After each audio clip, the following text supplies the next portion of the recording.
Hello folks, this is Tiny Games Lab and welcome to a new PixelParty devlog. This is episode number 2 and I want to show you a little bit of the levels that I have been developing since the last episode. Not only have I developed some new levels, but I was also able to play them with some friends to get some feedback of what works and what does not work. I did play these levels with 4 players, but I lost the footage, so I can only show you with 2 players, okay? If you're also a fellow developer, a tip I can give you is to try to get your game tested by other players as soon as possible, so you're able to quickly see what works and what does not work and needs to be fixed, or even scrapped sometimes. Some ideas seem great in our minds, but are not so fun for people to play in general. So the earlier you test them, the better. Even though there are things that need to be fixed, I think there is enough cool new things to show you. Starting with the UFO level, which is probably my favorite one. In this level, you have to control your own UFO, pick up chickens and drop them in your own container before time runs out. Starting with the mechanics, the UFO picks up the chicken by using an area 2D with a gravity point for the beam. You're also able to pick up other UFOs, which quickly turns the game into a battle. The UFO center of mass is offset, so when you move the UFO, it tends to swing around. Although fun, I quickly learned that other players, especially new players, have a lot of difficulty handling these, so I'll likely have to reduce the effect or limit this effect. This level is so fun to play that when developing it, I frequently see myself testing it out for minutes on it, even without other players. Also, when playing with others, it becomes a serious match, and we kept playing it again and again to try to beat each other. On the art side, I quickly put together this background, which at the end I really liked. In order to make the ground and the chicken coop pop out, I used these blue highlights, which also is a great effect. The chicken itself has some animation, as chirping and flapping the wings when they are not in the ground, and I think this is enough for now. The UFO is composed of 2 main layers, the UFO itself and the player, which is an instance scene, so I can get the same customization like the heads from the other levels. I also started to implement a modular GUI, which I intend to work on so I can have it instanced into new scenes and new levels and have them work right away. This is mostly done, but some work still remains. You can see it in terms of the timer in this level and the point counter system. The second level I want to show you, which for now uses the same background as the first one, as you can see, is this one, where you have to pilot these rockets and have to land it on your own landing pad. The winner is the one that lands first on the correct landing pad.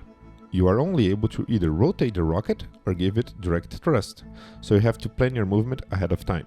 To make things a little bit more difficult, you also have a limited amount of fuel available, so you have to move quickly and smart.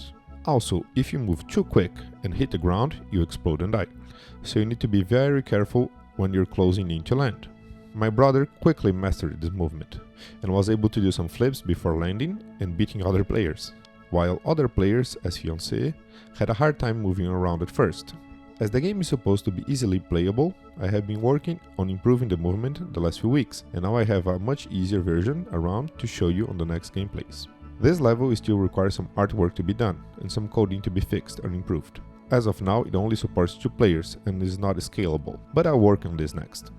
Another level that we tested is this one, where you have to hit the blocks in a Mario style way, and you get points the more blocks you're able to hit.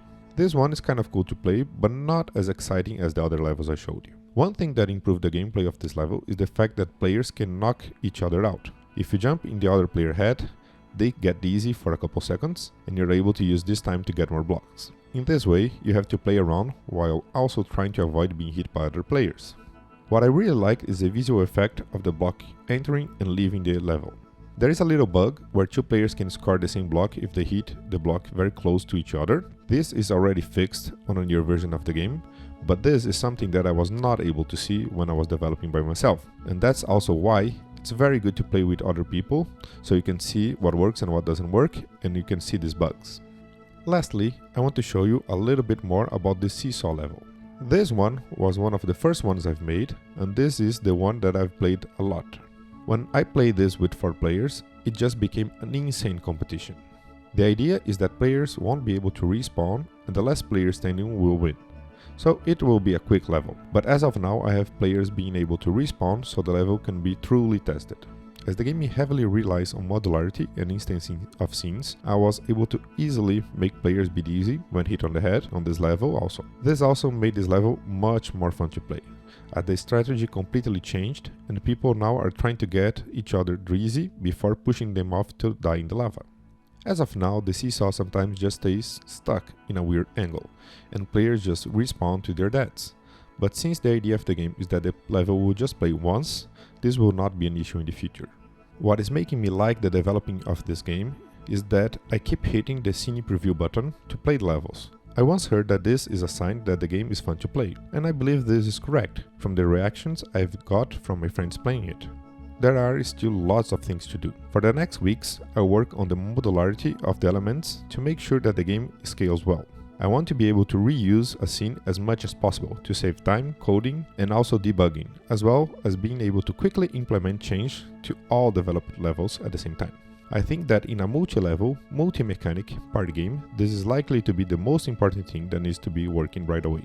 Otherwise, the whole project will become a nightmare to work with. I hope you liked what you saw, the new levels, such as the UFO and the rockets, that are very different from the first initial platform-based levels that I showed you, and they are very fun to play. I hope you enjoyed this devlog and this game development. As always, if you want to see the next devlogs, please stay tuned. If you want to subscribe to my channel, please do so, and click on that subscribe button. And if you want to be notified of new videos, please click on that bell button. Okay, thank you, and I hope to see you in the next video.